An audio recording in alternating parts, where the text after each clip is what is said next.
ನಂದು ಬ್ಯಾಂಗ್ಳೂರ್ ರೂರಲ್ ಡಾಬಸ್ಪೇಟ್ ಅಂತ ಗೊತ್ತಾ ನಿಮಗೆ? ಅಲ್ಲಿ ಅದು ಹೆಂಗೆ ಅಂತಂದ್ರೆ ಹಿಂಗ್ ಸ್ಟಾರ್ಟ್ ಆದ್ರೆ ತುಮಕೂರು, ಹಿಂಗ್ ಸ್ಟಾರ್ಟ್ ಆದ್ರೆ ಬ್ಯಾಂಗ್ಳೂರ್. ಆ ಮಧ್ಯದಲ್ಲಿರೋ ಊರು ನಂದು. ಹುಟ್ಟಿದ್ದು ಅಲ್ಲೇ, ಬೆಳೆದಿದ್ದು ಅಲ್ಲೇ. ಅಂದ್ರೆ ನಮ್ಮ ಮಮ್ಮಿ ಡ್ಯಾಡಿ ಬ್ಯಾಂಗ್ಳೂರ್ನಲ್ಲಿದ್ರು. ನಾನು ಅವಾಗವಾಗ ಅಲ್ಲೂ ಬರ್ತಿದ್ದೆ, ಇಲ್ಲೂ ಬರ್ತಾ ಇದ್ದೆ. ಸ್ಕೂಲಿಂಗೂ ಅಷ್ಟೇ ಸ್ವಲ್ಪ ದಿನ ಇಲ್ಲಿ ಅಜ್ಜಿ ತಾತನ ಜೊತೆ, ಸ್ವಲ್ಪ ದಿನ ಮಮ್ಮಿ ಡ್ಯಾಡಿ ಜೊತೆ ಓದ್ತಾ ಇದ್ದಿದ್ದು. ಮಮ್ಮಿ ಡ್ಯಾಡಿ ಬ್ಯಾಂಗ್ಳೂರಲ್ಲೇ ಇದ್ರು ಆವಾಗ. ಸೊ ಹಾಗೆ ನಂದು ಐ ಮೀನ್ ಇಂಡಸ್ಟ್ರಿಗೆ ಬರ್ಬೇಕನ್ನೋದು ಯಾವ ಸಣ್ಣ ಥಾಟು ಇರಲಿಲ್ಲ. ಯಾವತ್ತೂ ಅಂದ್ಕೊಂಡು ಇರಲಿಲ್ಲ ನಾನು ಹೀರೋಯಿನ್ ಆಗ್ತೀನಿ ಅಂತ. ಅಂದ್ಕೊಂಡಿದ್ದು ಒಂದೇ, ಅಲ್ಲೊಂದು ಮಲ್ಬಾರ್ ಗೋಲ್ಡ್ಸ್ದು ಪೋಸ್ಟರ್ ಕಾಣಿಸ್ತಾ ಇತ್ತು, ತಮ್ಮನ್ನ ಅಥವಾ ಕರೀನಾ ಕಪೂರ್ ಅವ್ರದ್ದು. ನಂದೊಂದು ಹೋರ್ಡಿಂಗ್ಸ್ ಬರ್ಬೇಕು ಈ ಥರ ಅಂತ ಅನ್ಕೋತಿದ್ದೆ ತುಮಕೂರು ಬ್ಯಾಂಗ್ಳೂರ್ ಹೈವೇನಲ್ಲಿ ನಾನು ನೋಡಬೇಕಾದ್ರೆ.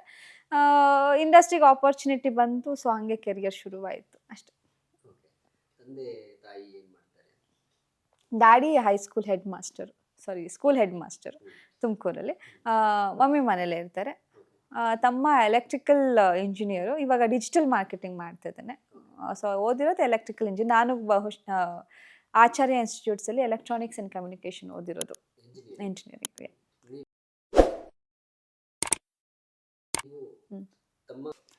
100% ನಾನು ಆರ್ಟಿಸ್ಟ್ ಆಗ್ಬೇಕು ಅನ್ಕೊಂಡಿರಲಿಲ್ಲ. ಓದಬೇಕಾದ್ರೆ ಎಲ್ಲೋ ಒಂದು ಕಡೆ ಕಾಲೇಜ್ ಫೆಸ್ಟಿಗೆ ಪಾರ್ಟಿಸಿಪೇಟ್ ಮಾಡಬೇಕು, ಡ್ಯಾನ್ಸ್ ಕಲಿಯೋಣ ಅಂತ ಹೋಗಿದ್ದು. ಅಲ್ಲಿ ನನಗೆ ಒಬ್ಬರು ಡೈರೆಕ್ಟರು, ಪ್ರೊಡ್ಯೂಸರು ಮ್ಯೂಸಿಕ್ನ ಕೇಳ್ಕೊಂಡು ಅಂತ ಬಂದಿದ್ರು. ಆವಾಗ ನಾನು ಡ್ಯಾನ್ಸ್ ಮಾಡೋದು ನೋಡ್ಬಿಟ್ಟು I you interested in acting ಅಂತ ಕೇಳಿದ್ರು. ಇಲ್ಲ, ನನಗೆ ಆ್ಯಕ್ಟಿಂಗ್ ಎಲ್ಲ ನನಗೆ ಅಷ್ಟು ಬರಲ್ಲ, ನಂಗೆ ಗೊತ್ತಾಗಲ್ಲ ಅಂತ ನಾನು ಹೇಳಿದೆ. ಫಸ್ಟ್ ಸಿನಿಮಾ ಮಾಡಿದ್ದು ಸಂದೀಪ್ ಮತ್ತು ಬಾಲ್ಚಂದರ್ ಅಂತ. ಅವ್ರಿಗೆ ಅಂದರೆ ಅವ್ರ ಮ್ಯೂಸಿಕ್ಕಿಗೆ ಅಂತ ಬಂದಿದ್ರು ಹಂಸಲೇಖ ಅವ್ರ ಸ್ಟುಡಿಯೋನಲ್ಲಿ. ಅಂದರೆ ನನ್ನ ಕೊರಿಯೋಗ್ರಾಫರ್ ಇಲ್ಲಿದ್ದೀನಿ, ನೀವು ಇಲ್ಲೇ ಬನ್ನಿ, ನಾನು ಹೇಳ್ಕೊಡ್ತೀನಿ ಅಂತ ಹೇಳಿದರು. ನಾವು ಒಂದಷ್ಟು ಜನ ಹೋಗಿದ್ವಿ. ಅಲ್ಲಿ ನಾನು ಒಂದು ಹಾಲಲ್ಲಿ ಪ್ರಾಕ್ಟೀಸ್ ಮಾಡಬೇಕಾದ್ರೆ ನೀರು ಕುಡಿಯೋಕ್ಕಂತ ಆಚೆ ಬಂದೆ. ಆವಾಗ ದೇ ಆರ್ ಲೈಕ್, ಚೆನ್ನಾಗಿ ಎಕ್ಸ್ಪ್ರೆಷನ್ಸ್ ಕೊಡ್ತಾ ಇದ್ದೀರಾ, ಇಂಟ್ರೆಸ್ಟ್ ಇದೆಯಾ ನಿಮಗೆ ಆ್ಯಕ್ಟ್ ಮಾಡೋಕ್ಕೆ ಅಂತ ಕೇಳಿದ್ರು. ಇಲ್ಲ ಇಲ್ಲ ಅಂತ. ಬಟ್ ಒಂದು ಕಡೆ ಆಸೆ ಯಾಕಿತ್ತು ಅಂದರೆ ನನ್ನ ಕಾಲೇಜಲ್ಲಿ ದಿನ ಶೂಟಿಂಗ್ಸ್ ನಡೀತಾ ಇತ್ತು. ನಾನು ಹೋಗಿದ್ದು ಕಾಲೇಜಿಗೆ ಜಾಯ್ನ್ ಆಗಿದ್ದು ಫಸ್ಟ್ ದಿನಾನೇ ಗೂಗ್ಲಿ ಶೂಟಿಂಗ್ ನಡೀತಾ ಇತ್ತು, ಯಶ್ ಸರ್ದು, ಕೃತಿಕರ್ ಬಂದ ಅವ್ರದ್ದು. ಅದಾಗಿದ ತಕ್ಷಣ ಐರಾವತ ಮಾಸ್ಟರ್ ಪೀಸು, ರಥಾವರ, ಇದೆಲ್ಲ ದಿನ ಒಂದೊಂದು ಶೂಟಿಂಗ್ ನಡೀತಾ ಇತ್ತು. ಅಲ್ಲಿ ಎಲ್ಲ ಸ್ಟಾರ್ಸ್ಗಳನ್ನೂ ನೋಡ್ತಿದ್ನಲ್ಲ ಕಾಲೇಜಲ್ಲಿ ಕೂತ್ಕೊಂಡು. ಸಮ್ಟೈಮ್ ದರ್ಶನ್ ಸರ್ ಎಲ್ಲ ಬಂದಾಗ ಬಂಕ್ ಹಾಕ್ಬಿಟ್ಟೆ ಅವ್ರು ಕೂತ್ಕೊಂಡು ನೋಡ್ತಾ ಇದ್ದೆ. ಅವ್ರು ನನಗೆ ಫೇವ್ರೇಟ್ ಸ್ಟಾರ್. ಸೊ ಕೂತ್ಕೊಂಡು ನೋಡ್ತಾ ಇರ್ತಿದ್ದೆ. ಅವಾಗ ಇಷ್ಟ ಆಗ್ತಿತ್ತು, ನಾನು ಆ ಥರ ಆ್ಯಕ್ಟ್ ಮಾಡಿದ್ರೆ ಎಷ್ಟು ಚೆನ್ನಾಗಿರುತ್ತಲ್ಲ ಅಂತ ಸುಮ್ಮನೆ ಎಲ್ಲೋ ಒಂದು thought, may be that is manifestation ಅನಿಸುತ್ತೆ. ನಾವೇನು ಅನ್ಕೋತೀವಿ ಅದು ಸ್ವಲ್ಪ ಅದು ಅಂದ್ಕೊಂಡಿದ್ದೆ ಚೆನ್ನಾಗಿರುತ್ತಲ್ವ ಅಂತ ಅಂದ್ಕೊಂಡಿದ್ದೆ. ಹಂಗೆ ಅಂದ್ಕೊಂಡು ಸ್ವಲ್ಪ ದಿನಕ್ಕೇ ಇಲ್ಲಿ ಈ ಥರದ್ದೊಂದು ಆಪರ್ಚುನಿಟಿ ಬರುತ್ತೆ. ಭಯ ಆಗುತ್ತೆ, ಇಲ್ಲ ನನಗೆ ಮಾಡೋಕ್ಕಾಗಲ್ಲ ಅಂತೀನಿ. ಅವರು ಇಲ್ಲ ಮಾಡಿ, ನಾವು ಹೇಳ್ಕೊಡ್ತೀವಿ ಅಂತ ಅಂತಾರೆ ಆ್ಯಕ್ಟಿಂಗ್ನ. ಆಮೇಲೆ ಆಯಿತು, ನಮ್ಮ ಪೇರೆಂಟ್ಸ್ ಜೊತೆ ಬಂದು ಮಾತಾಡಿ ಅವ್ರು ಒಪ್ಕೊಂಡ್ರೆ ನಾನು ಮಾಡ್ತೀನಿ ಅಂತ ಅಂದ್ಬಿಟ್ಟು ನಮ್ಮ ಅಪ್ಪ ಡ್ಯಾಡಿ ನಂಬರ್ ಕೊಟ್ಬಿಟ್ಟು ಬಂದಿದ್ದೆ. ಅವರು ಫೋನ್ ಮಾಡ್ಕೊಂಡು ಮನೆಗೆ ಬಂದು ಡಿಸ್ಕಸ್ ಮಾಡಿ ಮಮ್ಮಿ ಡ್ಯಾಡಿನ ಒಪ್ಪಿಸಿ ಆಯಿತು ಕಳಿಸ್ತೀವಿ. ಅದೇ ಮಮ್ಮಿ ಡ್ಯಾಡಿ ಇನಿಷಿಯಲಿ ಇಲ್ಲ, ನಮ್ಗೆ ಆಗಲ್ಲ, ನಮ್ಗೆ ಆ ಥರ ನಮಗೆ ಫ್ಯಾಮಿಲಿನೆಲ್ಲ ಫೇಸ್ ಮಾಡೋಕ್ಕಾಗಲ್ಲ, ಬಣ್ಣದ ಪ್ರಪಂಚ ನಮ್ಗೆ ಆಗಲ್ಲ ಅಂದರು.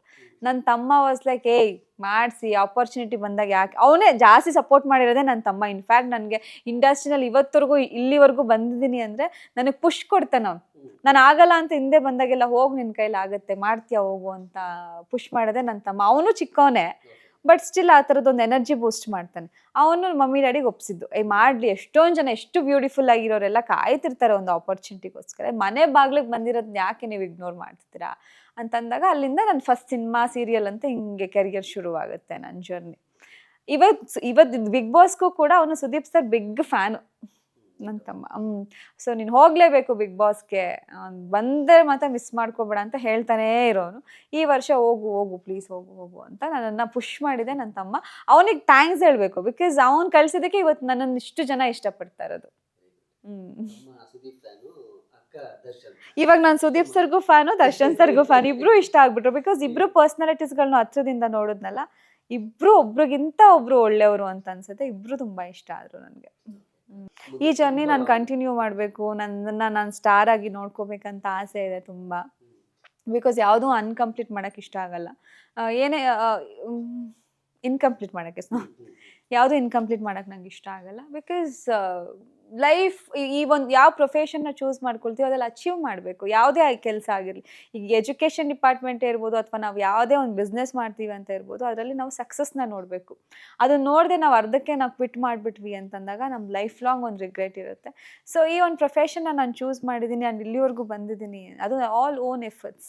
ಯಾರು ಬ್ಯಾಕ್ ಬೋನ್ ಇಲ್ಲ, ಯಾರು ಕೈ ಹಿಡ್ದು ಜೊತೆಲಿ ನಡೆಸೋರಿಲ್ಲ. ಕುತ್ಕೊಂಡು ಕೆಲವ್ರು ಹೇಳ್ತಾರೆ ಅವ್ರಿಗೆ ಗಾಡ್ ಫಾದರ್ ಇದ್ದಾರೆ, ಹಂಗಿದ್ದಾರೆ ಹಿಂಗಿದ್ದಾರೆ ಅಂತ. ಯಾರೂ ಇಲ್ಲ. ನನ್ನ ಎಫರ್ಟ್ ನಾನು ಹಾಕ್ಕೊಂಡು ನಾನು ಕಷ್ಟಪಟ್ಕೊಂಡೆ ಇಲ್ಲಿವರೆಗೂ ಬಂದಿರೋದು. ಏನೇ 1,00,000 ಪೇಮೆಂಟ್ ಬಂದ್ರೂ ಅದರಲ್ಲಿ 50,000 ಸೇವ್ ಮಾಡಿ 50,000 ಖರ್ಚಿಗೆ ಏನು ಬೇಕೋ ಅದನ್ನ ಮಾಡ್ಕೊಂಡು ಅವತ್ತಿಂದ ಮಾಡ್ಕೊಂಡು ಬಂದಿರೋದು. ಸೇವಿಂಗ್ಸ್ ಅಂತ ಮಾಡಿಕೊಂಡು ಏನೇ ಬಿಲ್ಡ್ ಮಾಡ್ಬೇಕು ನನ್ನ ಲೈಫ್ನ ಅಂತ ಬಂದಾಗ. ಸೊ ಹಾಗೆ ಬದುಕ್ತಾ ಇದ್ದೀನಿ. ಹಂಗಿದ್ದಾಗ ಈ ಪ್ರೊಫೆಷನಲ್ಲಿ ಇಲ್ಲಿವರೆಗೂ ಬಂದ ಮೇಲೆ ಆ ಒಂದು ಇದನ್ನು ನೋಡಬೇಕು. ಇವಾಗ ಹಿಂಗಿದೆ ಗ್ರಾಫ್. ಯಾವತ್ತು ಗ್ರಾಫ್ ಅಂತೂ ಹಿಂಗೆ ಇಳ್ದಿಲ್ಲ. ನಾನು ಇಂಡಸ್ಟ್ರಿ ಕಾಲಿಟ್ಟಾಗಿಂದ ಹಿಂಗೆ ಹೋಗ್ತಿದೆ. ಬಟ್ ಇದು ಸ್ವಲ್ಪ ಸ್ಲೋ ಪ್ರೋಸೆಸ್ಸಲ್ಲಿದೆ. ಬಟ್ ಅದು ಹೋಗಿ ಹಿಂಗೆ ಮುಟ್ಟಬೇಕು. ಅದು ಮುಟ್ತೀನಿ ಅನ್ನೋ ಕಾನ್ಫಿಡೆನ್ಸ್ ನನಗಿದೆ. ಅದಕ್ಕೆ ತಾಯಿ ಆಶೀರ್ವಾದನೂ ಇರುತ್ತೆ, ಚಾಮುಂಡೇಶ್ವರಿ ಅವ್ರದ್ದು ಅಂತ ನಾನು ನಂಬ್ತೀನಿ. ಹೋಗಿ ರೀಚ್ ಆಗ್ತೀನಿ ಆ ಗೋಲ್ನ. ಹಾಯ್ ಎಲ್ರಿಗೂ ನಮಸ್ಕಾರ. ನಾನು ನಿಮ್ಮ ಅನುಷಾ ರೈ. ಸೊ ಇಲ್ಲಿ ನೋಡಿ, ಡೈಲಿ ಮಾಧ್ಯಮ ಈ ಒಂದು ಚಾನಲಲ್ಲಿ ನಿಮಗೆ ಎಂಟರ್ಟೈನ್ಮೆಂಟ್ ಎಲ್ಲ ವಿಷಯಗಳು ಸಿಗುತ್ತೆ. ಅದ್ರ ಜೊತೆಗೆ ನಿಮಗೆ ಗೊತ್ತಿಲ್ಲದೆ ಇರೋವಂಥ ಹೊಸ ಮಾಹಿತಿಗಳನ್ನು ಕೂಡ ಅವರು ಈ ಚಾನಲಲ್ಲಿ ಕೊಡ್ತಾ ಹೋಗ್ತಾರೆ. ನಿಮಗೆ ರಂಜಿಸೋದಕ್ಕೆ ಯಾವುದೇ ವಿಷಯದಲ್ಲೂ ಮೋಸ ಆಗಲ್ಲ. ದಯವಿಟ್ಟು ಡೈಲಿ ಮಾಧ್ಯಮ ಯೂಟ್ಯೂಬ್ ಚಾನಲ್ನ ಸಬ್ಸ್ಕ್ರೈಬ್ ಮಾಡಿ, ಸಪೋರ್ಟ್ ಮಾಡಿ ಅಂತ ನಾನು ಈ ಮೂಲಕ ಕೇಳ್ಕೊಳ್ತೀನಿ.